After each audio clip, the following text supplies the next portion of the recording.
할렐루야! 하나님께 영광의 박수 올려드리겠습니다. 할렐루야! 다 같이 함께 따라해 보실까요? 이 시간 성령님께서 우리와 함께 계십니다. 오늘도 좋은 일이 일어납니다. 오늘 말씀, 본문 말씀 한번 읽겠습니다. 사무엘상 25장 29절 한 절 말씀인데요. 사무엘상 25장 29절 한 절 다 같이 한 목소리로 읽겠습니다. 시작. 사람이 일어나서 내 주를 쫓아 내 주의 생명을 찾을지라도 내 주의 생명은 내 주의 하나님 야훼와 함께 생명 싸개 속에 쌓였을 것이요 내 주의 원수들의 생명은 물매로 던지듯 야훼께서 그것을 던지시리이다. 아멘. 오늘 이 말씀을 가지고 다윗을 구한 현명한 여인이라는 제목으로 말씀 나누겠습니다. 한번 같이 해볼까요? 다윗을 구한 현명한 여인. 지금은 우리가 지금 대선 국면이라고 합니다. 대선. 특별히 그 여와 야의 두 명의 매우 유력한 두 후보가 부인들 때문에 곤혹을 치르고 있습니다. 그래서 선거대책본부에서 어떤 일이 터질까 굉장히 걱정이 늘 걱정을 하는 가운데에서 선거를 치르는 것 같습니다. 저는 오늘 특별히 두 명의 문호, 대가 얘기, 그 작가 얘기를 먼저 한번 해보겠습니다. 톨스토이라는 사람 아시죠? 톨스토이와 도스토옙스키. 둘 다 공교롭게 러시아의 대문호들입니다. 이 두 사람은 공통점을 가지고 있습니다. 첫 번째는 동시대에 활동했다는 거. 이게 대가가 이렇게 나오는 것이 쉽지 않은데 동시대에 두 사람이 같이 활동했다는 거. 그리고 또 다른 공통점이 하나가 있는데 연하의 부인들과 여인들과 결혼해서 가족을 이뤘습니다. 톨스토이는 16살 연하인 소피아라는 여자와 결혼해서 가정을 이뤘고요. 도스토옙스키는 16살, 그러니까 좀 전에 놀라셨는데 26살 연하인 안나라는 여자와 결혼해서 같이 살았습니다. 특별히 그러니까 이렇게 나이가 차이가 많이 나는 여인들과 만나서 결혼했다는 것은 그 정도로 좀 결혼이 늦었다는 얘기가 될 수도 있고, 도스토옙스키 같은 경우는 두 번째 부인인데 이 여인과 굉장히 행복하게 살았습니다. 어쨌든 지금 공통점, 그리고 이들은 늦게 결혼하고 나이 차이가 많이 나는 연하의 여인들과 결혼했는데 열렬히 사랑해서 결혼했다는 거. 안 믿으시는 얼굴이세요? 열렬히 사랑해서 결혼했습니다. 그리고 또 공통점은 뭐냐? 아주 내조를 둘 다 잘 했습니다. 그런데 마지막에 가서 결론은 한 사람은 매우 행복한 결혼의 종말을 이뤘고 한 사람은 불행한 결혼으로 끝을 냈습니다. 톨스토이는 불행한 결혼을 했던 사람이고 도스토옙스키는 행복한 결혼을 했던 사람입니다. 워싱턴 대학교, 미국의 워싱턴 대학교에 바로 존 거트만이라는 박사님이 계십니다. 이분은 세계적인 심리학 교수로서 부부들을 연구해온 사람입니다. 행복한 부부에 대해서 많은 논문을 썼던 그런 교수님인데 이분이 50년 동안 3,600쌍의 부부를 연구했다고 합니다.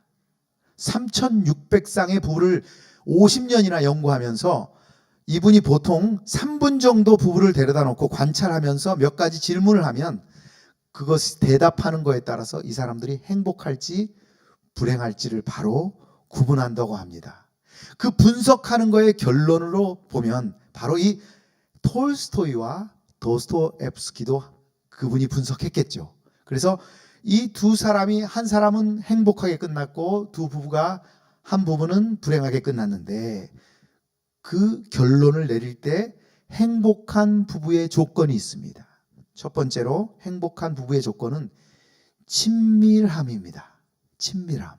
서로를 높이면서 친밀하게 하는 것. 두 번째 조건은 갈등이나 고난이 왔을 때 서로를 비난하거나 함부로 비난하지 않고 조심스럽게 그 갈등을 봉합합니다. 조심스럽게 그 갈등을 다루는 거죠. 세 번째로 행복한 부부의 조건은 바로 서로의 꿈을 끝까지 지지해 주는 겁니다. 여러분, 꿈을 끝까지 이룬 사람도 있지만 꿈을 이루지 못하고 나이가 든 분들도 계시죠. 그러나 그 서로의 꿈을 지지해 준다는 것은 뭐냐면 서로를 존중하고 존경한다는 뜻을 가지고 있습니다. 여러분, 성경에 가장 행복했던 사람, 가장 불행했던 사람을 동시대 인물 가운데 제가 오늘 뽑는다면 말씀 두 구절을 한번 읽으면서 한번 봤으면 합니다.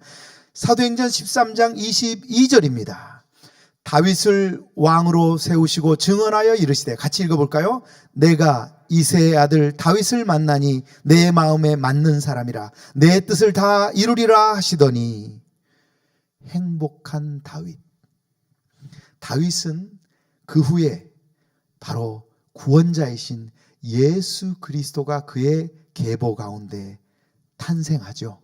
그래서 마태복음 1장 1절은 창세기에서부터 구약 끝까지, 또 신약 마태복음에서 요한계시록까지를 잇는 마태복음 1장 1절에 이런 구절이 나옵니다. 아브라함과 다윗의 자손 예수 그리스도의 계보라. 할렐루야. 사무엘상 15장 23절도 한번 읽어보겠습니다. 큰 소리로 읽겠습니다. 시작. 이는 거역하는 것은 점치는 죄와 같고 완고한 것은 사신 우상에게 절하는 죄와 같음이라.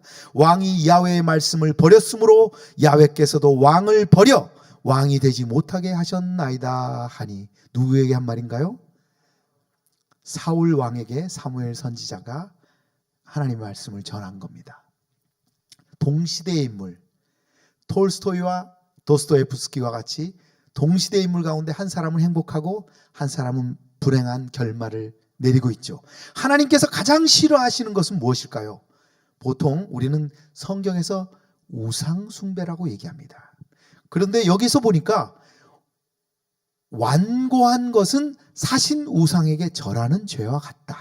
여러분, 완고하다라는 말을 제가 라이프 성경 사전에서 찾아봤습니다. 찾아보니까 자기 의견을 끝까지 주장하며 우기다라는 뜻이라는 겁니다. 오늘 처음 본문을 같이 읽었던 것을 기억하죠? 오늘 본문은 바로 사무엘상 25장에 나오는 장면인데, 사무엘상 25장이 등장하기 전에 24장과 26장이 있습니다. 사무엘상 24장과 26장은 어떤 사건이 나오냐면, 도망자 다윗, 사울이 죽이려고 계속 쫓아오는데 도망하다가 딱 2번 기름 부은 자라고 살려주는 사건이 나옵니다. 그것이 바로 사무엘상 24장에 한번 나오고 사무엘상 26장에 나옵니다. 오늘 본문은 바로 사무엘상 24장과 26장 사이에 25장의 스토리를 이야기하려고 합니다. 사무엘상 25장에는 과연 어떤 일이 있었을까요? 제가 참고로 먼저 사울을 첫 번째 살려줬던 24장에 나오는 구절 한 구절을 제가 먼저 읽겠습니다. 24장 11절입니다. 내 아버지여 보소서, 내 손에 있는 왕의 옷자락을 보소서. 내가 왕을 죽이지 아니하고 겉옷자락만 베었은즉 내 손에 악이나 죄가가 없는 줄을 오늘 아실지니이다. 왕은 내 생명을 찾아 헤아려 하시나 나는 왕에게 범죄한 일이 없나이다. 첫 번째, 이제 본론으로 들어갑니다. 계속되는 위기의 다윗입니다. 다윗은 피를 말리는 도망자로 살아간 지 벌써 10년이라는 세월이 훌쩍 지났습니다. 여러분, 엎친 데 덮친다는 말이 있지 않습니까? 그에게 이렇게 힘든 상황에서 더 슬픈 소식이 전해져 옵니다. 바로 자신을 기름 부었고 또 자신에겐 영적인 아버지이고 온 이스라엘에게는 영적인 아버지인 사무엘 선지자의 죽었다는 소식이 전해져 옵니다. 다윗은 무너졌습니다. 그때가 사무엘 선지자가 83세 되는 BC 1017년입니다. 온 이스라엘도 슬퍼하고 다윗도 더 큰 슬픔에 잠깁니다. 사무엘상 25장 1절입니다. 사무엘이 죽음에 온 이스라엘 무리가 모여 그를 두고 슬피 울며 라마 그의 집에서 그를 장사한지라. 다윗이 일어나 바란 광야로 내려가니라. 이 성경 구절을 보니까 지금 그림 하나를 띄워줬으면 좋겠습니다. 라마라는 곳에 저 위에 라마가 있죠. 그곳이 사무엘 선지자를 장사 지낸 곳인데 아마 그곳에서 다윗도 함께 장례식에 참여한 것 같습니다. 그랬다가 다윗이 사울에게 계속 쫓기고 있기 때문에 도망을 갔는데 저 아래 끝에 바란 광야까지 도망을 갔습니다. 다윗은 선지자의 죽음을 슬퍼하면서 사울을 피해서 멀리 바란 광야까지 도망하게 된 것입니다. 그런데 이때 다윗은 혼자가 아니었고 그 사이에 10여 년 동안 그를 따르는 많은 사람들이 생겼습니다. 바로 환난당한 자, 빚진 자, 원통한 자, 이런 자들이 다 모여서 거의 600명이나 되는 사람들이 다윗을 따르고 있었고 다윗은 그들의 우두머리가 돼 있었습니다. 힘든 상황에서 이 600명의 사람을 먹이는 것이 얼마나 힘들었겠습니까? 그들의 그 식량만 해도 엄청난 양이었을 텐데 다윗은 늘 스트레스를 받으면서 도망자의 삶을 사는 것이 참으로 큰 힘든 일이었을 것입니다. 그런데 지금 사진을 다시 한번 보여주시면 그 사진 지도에서 바로 바란 광야에서 조금 올라가면 마온이라는 데가 있습니다. 이 마온에서 좋은 소식이 들려옵니다. 무슨 소식이냐면 목축업자가 양털을 깎는다는 겁니다. 양털을 깎는다는 것은 무엇이냐면 우리가 보통 농업을 하는 사람들은 추수를 하는 일과도 마찬가지입니다. 그래서 양털을 깎으면 그날 많은 양털을 통해서 그에게 수입이 이루어지기 때문에 동네 사람들과 주변 사람들을 다 불러놓고 음식을 나누어 먹으면서 축제의 장이 열리기 때문입니다. 사무엘상 25장 2절에서 3절 한번 읽어보겠습니다. 마온에 한 사람이 있는데 그의 생업이 갈멜에 있고 심히 부하여 양이 3,000마리요 염소가 1,000마리므로 그가 갈멜에서 그의 양털을 깎고 있었으니 그 사람의 이름은 나발이요 그의 아내의 이름은 아비가일이라. 그 여자는 총명하고 용모가 아름다우나 남자는 완고하고 행실이 악하며 그는 갈렙 족속이었더라. 그렇지 않아도 다윗은 함께하는 무리의 먹거리가 항상 걱정이었는데 이 소식은 사막의 오아시스를 찾은 것과 같은 기쁜 소식이었습니다. 다윗은 양털 깎는 주인 나발에게 부하들을 보내서 정중하게 도와달라고 요청합니다. 그 전까지 다윗은 그 무리들이 목축을 잘 할 수 있도록 이렇게 도와준 일이 있었기 때문에 당연히 자기의 부탁을 들어줄 줄 알았습니다. 사무엘상 25장 10절에서 11절입니다. 나발이 다윗의 사환들에게 대답하여 이르되 다윗은 누구며 이새의 아들은 누구냐? 요즘에 각기 주인에게서 억지로 떠나는 종이 많도다. 내가 어찌 내 떡과 물과 내 양털 깎는 자를 위하여서 잡은 고기를 가져다가 어디서 왔는지도 알지 못하는 자들에게 주겠느냐 한지라. 여러분 어이가 없죠? 어이가 있는 표정이신데 어이가 없습니다. 다윗의 청을 이런 지하에 거절해버립니다. 다윗이 더 열받았던 다윗의 머리에 뚜껑이 열린 이유는 뭐냐면 이 나발이라는 사람은 유다 지파이고 갈렙 족속입니다. 유다 지파는 다윗도 유다 지파고요.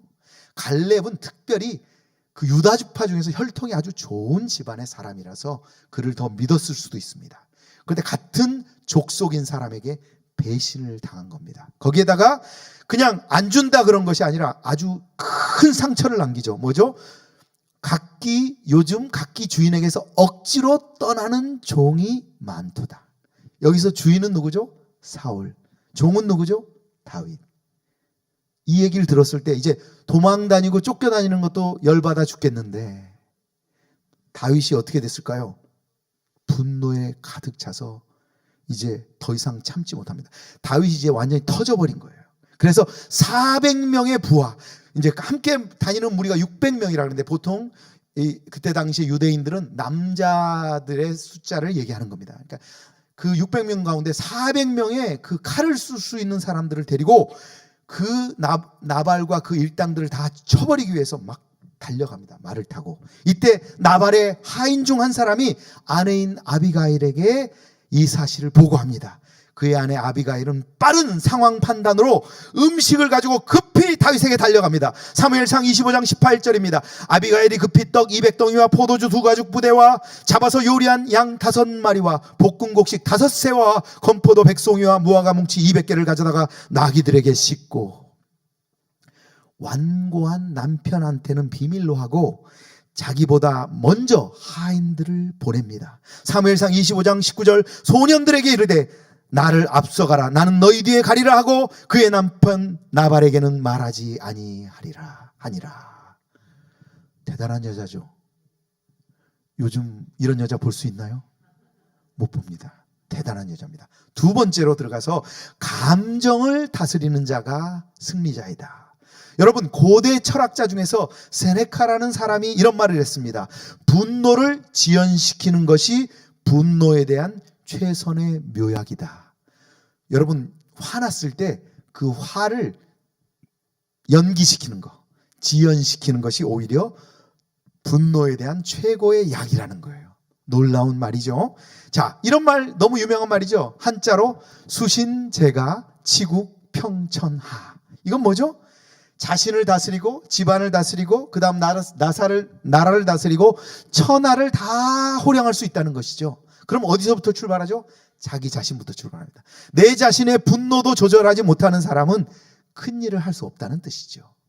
자, 그렇다면 아비가일은 어떻게 이 다윗의 분노를 가라앉히면서 이 위기를 벗어났는지 한번 살펴보겠습니다. 제가 먼저 심리학자, 부부의 행복을 이야기하는 심리학자 존 가트만에 대해서 제가 설명했는데, 이 존 가트만이 얘기했던 3가지 행복한 부부의 조건과 똑같은 순서로 아비가일이 다윗에게 무언가를 제안하고 있습니다. 이야기를 하고 있습니다.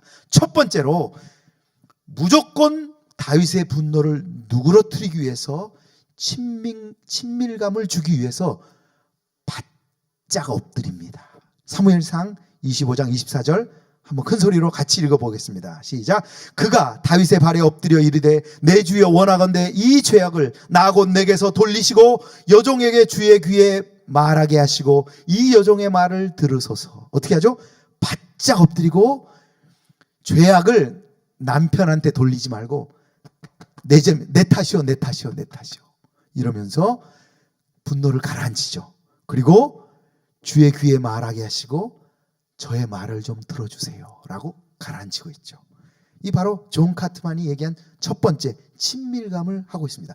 두 번째로, 상대방과의 갈등 요소를 충분히 배려해서 조심스럽게 다룹니다. 사무엘상 25장 26절 함께 읽겠습니다. 멋진 말이니까 큰 소리를 읽으세요. 시작. 내 주도 살아 계시거니와 내 주의 손으로 피를 흘려 친히 보복하시는 일을 야훼께서 막으셨으니 내 주의 원수들과 내 주를 해하려 하는 자들은 나발과 같이 되기를 원하나이다. 자, 다윗에게 있어서 지금 제일 힘든 일이 뭐죠? 사울에게 쫓기는 일입니다. 도망자예요.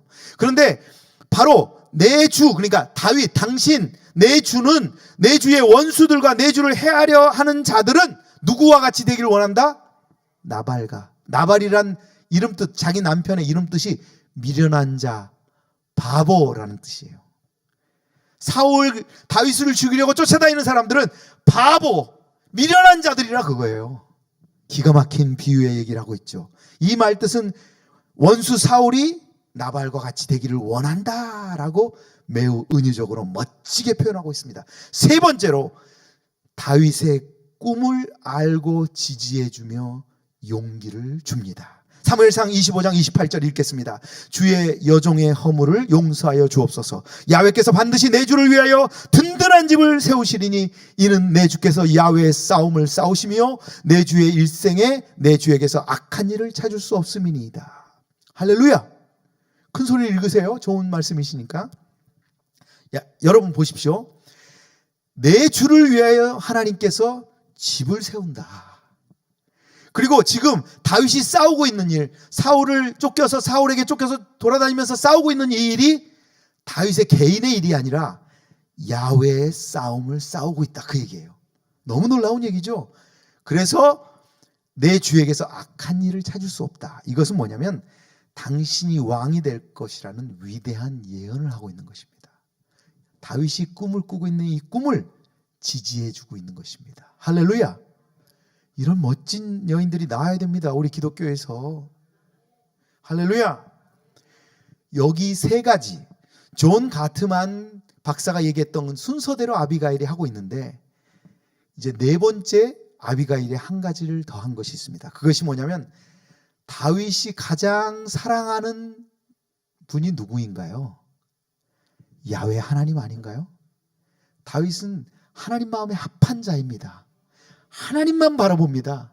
그리스도를 이미 눈으로 봤습니다. 다윗은 그 하나님을 사랑하고 그리스도를 사랑했는데, 이 여인 아비가일이 영적인 칭찬을 해주면서 다윗에게 용기와 힘을 불어넣어주면서 삶의 전환점을 주는 놀라운 말씀을 줍니다. 오늘 우리가 읽었던 그 본문 말씀인데요, 사무엘상 25장 29절입니다. 상반절입니다. 다 같이 한번 읽어봅니다. 시작. 사람이 일어나서 내 주를 쫓아 내 주의 생명을 찾을지라도 내 주의 생명은 내 주의 하나님 야훼와 함께 생명 싸개 속에 쌓였을 것이요. 할렐루야. 이제 누구든지 쫓아서 다윗을 치려고 해도 다윗의 생명은 하나님 야훼와 함께 생명 싸개 속에 쌓여 있다는 거예요. 생명 싸개에 쌓여 있어요. 여러분도 쌓여 있습니다. 저도 쌓여 있습니다. 예수 그리스도를 믿는 사람들은 다 쌓여 있습니다. 어디에 쌓여 있나요? 성령께 쌓여 있습니다. 성령께서 우리를 보호하고 계십니다. 하나님께서 우리를 보호하고 있습니다. 다윗에게 이런 놀라운 칭찬을 아비가일이 하면서 다윗에게 놀라운 용기를 불어넣어 주고 있습니다. 다윗은 도망자로 이제 인생 끝까지 막판에 끝장이 다 이르는 그런 사람같이 됐는데, 이제 칼을 빼들어서 막 다 쳐버리려고 하는 상태인데, 그 분노를 가라앉히면서 역전시키면서 하나님의 힘을, 하나님의 용기를, 성령 충만을 불어넣고 있는 것입니다. 할렐루야. 이제 마지막으로 다윗을 구한 현명한 여인. 이제부터 현명한 여인 아비가일이 계속 던지는 말을 그냥 성경 말씀만 읽어도 은혜가 됩니다. 사무엘상 25장 29절 하반절에 한번 같이 읽어보겠습니다. 시작. 내 주의 원수들의 생명은 물매로 던지듯 야훼께서 그것을 던지시리이다. 그러니까 보세요. 원수들의 생명, 다윗을 쫓는 다윗의 원수들은 그 옛날 10여 년 전에 골리앗을 무너뜨릴 때 뭘로 무너뜨렸죠? 물매로 이렇게 돌려가지고 띠용 맞췄잖아요. 근데 그 물매로 하나님이 던지듯 야훼께서 다윗의 원수들의 생명을 물매로 던지듯 던져버린다는 거예요. 다윗이 막 용기가 올라오는 거예요. 사무엘상 17장 49절에 바로 골리앗과의 싸움을 기억나게 하는 부분이 바로 한번 제가 읽겠습니다. 손을 주머니에 넣어 돌을 가지고 물매로 던져 블레셋 사람의 이마를 치매 돌이 그의 이마에 박히니 땅에 엎드러지니라.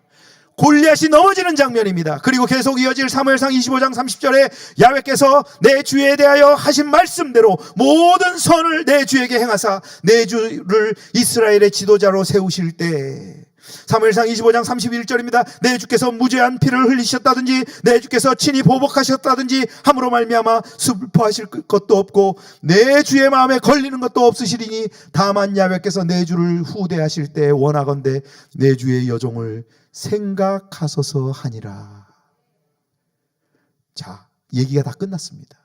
지금 다윗은 칠흑같이 어두운 도망자의 삶을 살고 있는데, 아비가일이 곧 당신이 왕이 될 거고 그 나라를 세워지고 하나님이 후대하실 때 이 부족한 여종을 조금이라도 생각해 달라, 이렇게 얘기합니다. 여러분 어떻습니까? 대단한 사람이죠. 이런 사람이 우리나라에 있을까요? 여러분들입니다. 바로 여러분들. 여러분들이 그런 사람들이 돼야 됩니다. 제가 오늘 마지막으로 처음 두 명의 작가 이야기를 했는데, 마지막으로 또 한 가지 이야기를 하고 싶습니다. 일본의 홋카이도라는 위쪽 지방이 있죠. 그 홋카이도에 중소도시가 있었습니다. 그 중소도시에는 잡화점을 운영하는 부부가 있었습니다. 잡화점. 그러니까 여러 가지 물건들을 놓고 파는 잡화점이죠. 근데 그곳에 그 잡화점은 너무나 장사가 잘 됐어요.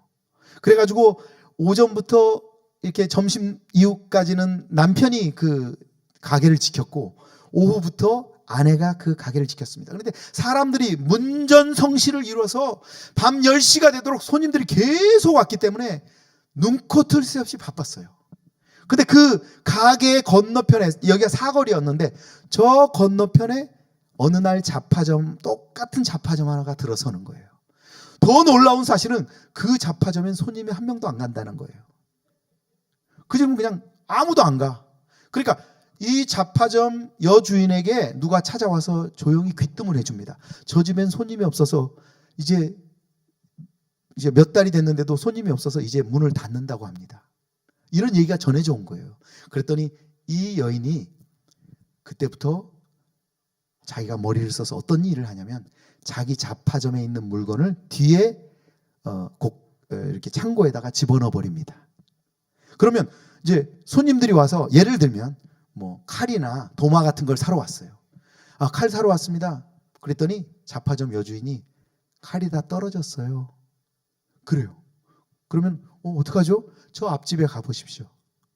그랬더니 그 사람들이 가서 앞집에 가서 칼을 살 수 있겠죠. 그죠? 그래서 그 집이 점점 장사가 잘 되기 시작하는 거예요. 건너편 집이. 그래서 건너편 집도 어느 정도 먹고 살 수 있게 배려해 줍니다. 그리고 이 집은 원래 손님이 엄청 많았는데 그 엄청 많은 손님보다 조금 줄었어요. 그런데 특히 저녁 시간에 오는 손님들이 줄은 거예요. 그래서 이 여인이 밤 11시까지 눈코 뜰 새 없이 바빴는데 이 여자는 평소 글쓰기를 굉장히 좋아했습니다. 그래서 밤 7시나 8시부터 글을 쓰기 시작했어요. 손님이 없는 동안. 그래서 한 10시까지 또는 11시까지 글을 썼어요. 매일매일 재밌게 글을 썼어요. 자기가 글쓰기를 너무 좋아하니까. 그렇게 해서 탄생된 작품이 빙점이라는 소설입니다.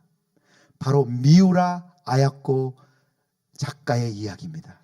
이 미우라 아야코는 일본을 대표하는 기독교인 작가입니다. 그래서 한국에 발표된 소설 300편 이상이 한국어로 번역되고 한국에서도 일본인 소설가 중에서 가장 인기 있는 소설가입니다. 그 여자는 바로 미우라 아야코는 놀라운 일본인 그리스도인의 가장 대표적인 그리스도인의 삶을 사는 거예요. 여러분 보십시오. 우리 당회장님도 늘 얘기하시지만 우리가 하나님 앞에 큰 축복을 받는 것도 중요하지만 우리의 복을 나누어 주는 게 중요하다. 근데 미우라 아야코는 결국 어떻게 삽니까? 자기가 보통 우리가 남의 상대방 경쟁점이 들어섰을 때 그 집이 망하길 바라잖아요. 근데 그 집을 더 잘 되게 해주고 자기는 약간 손해를 봤습니다. 손해를 봤는데 결국은 어떻게 됐죠? 빙점이라는 소설이 등장했습니다. 당시 이 빙점이라는 소설은 1000만엔 고려, 그러니까 상금이 1000만엔을 받았습니다. 그때 당시에 60년대 초반인데 1000만엔 1억 원입니다. 60년대 초에 1억 원의 상금을 받아서 아사히 신문에서 개최한 이 그 소설 이렇게 소설에 대해서 상을 받은 것입니다. 그래서 미우라 아야코는 세계적인 작가로 거듭나게 된 것입니다.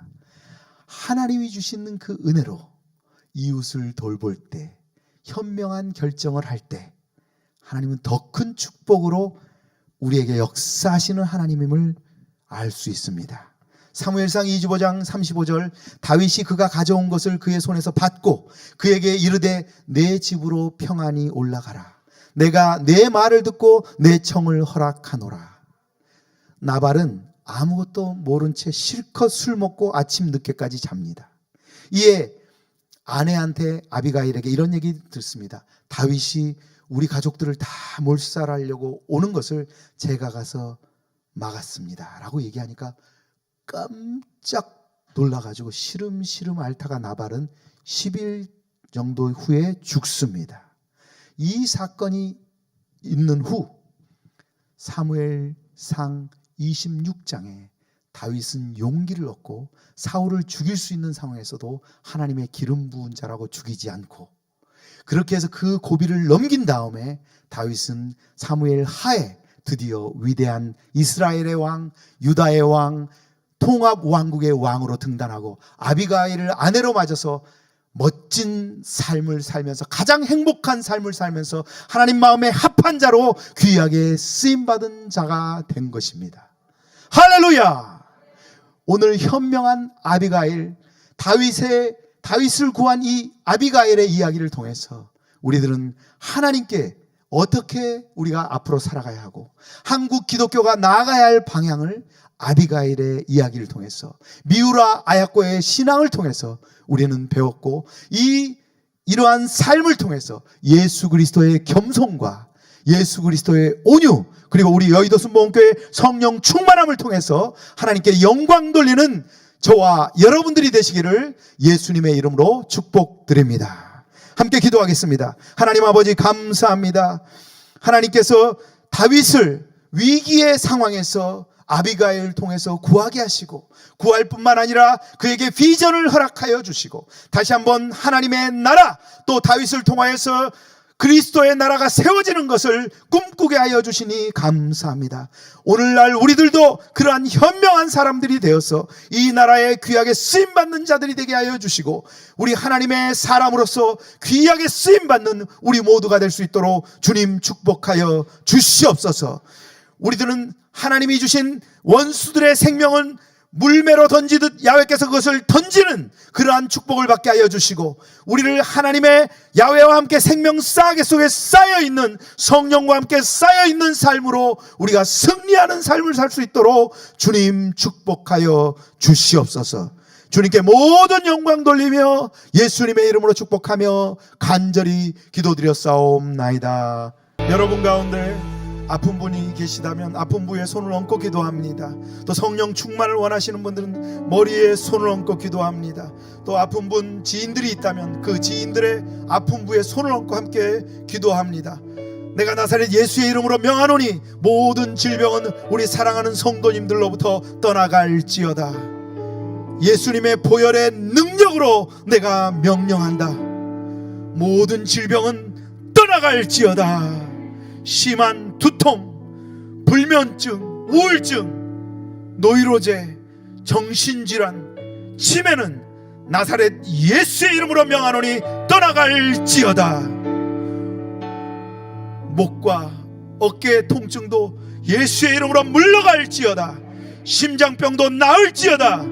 위장병도 떠나갈지어다. 척추와 허리와 관절의 병은 떠나갈지어다. 고혈압, 당뇨, 모든 성인병들은 예수의 이름으로 썩 물러갈지어다. 악성 종양과 암은 사랑하는 우리 성도님들로부터 떠나갈지어다. 떨어질지어다. 피부병이 물러갈지어다. 우리 가족들의 모든 악한 질병들도 다 떠나갈지어다. 우리 성도님들의 복이 임하고 직장과 사업과 학업 위에 하나님의 놀라운 축복이 임할지어다. 지금 이 시간 성령의 기름 부음이 넘쳐서 머리부터 발끝까지 성령의 불이 임할지어다. 성령의 불이 임할지어다. 아나니아가 사울에게 안수할 때 사울이 바울로 바뀌었던 것처럼 성령이 충만하게 임할지어다. 성령이 충만하게 임할지어다. 성령의 9가지 은사가 나타날지어다. 성령의 9가지 열매가 넘쳐날지어다. 예수님의 이름으로 축복하며 기도드렸사옵나이다. 아멘. 지금은 우리 주 예수 그리스도의 은혜와 하나님 아버지의 극진하신 사랑과 보혜사 성령님의 함께 하시고 내주하시고 충만케 하시는 역사가 지금 이 자리에 참석한 우리 다윗을 구한 현명한 아비가일과 같이 살기를 원하는 우리 사랑하는 모든 성도님들의 머리 위에와 가족 위에, 우리 교회 위에, 이 나라 위에 지금부터 영원토록 함께 계실지어다.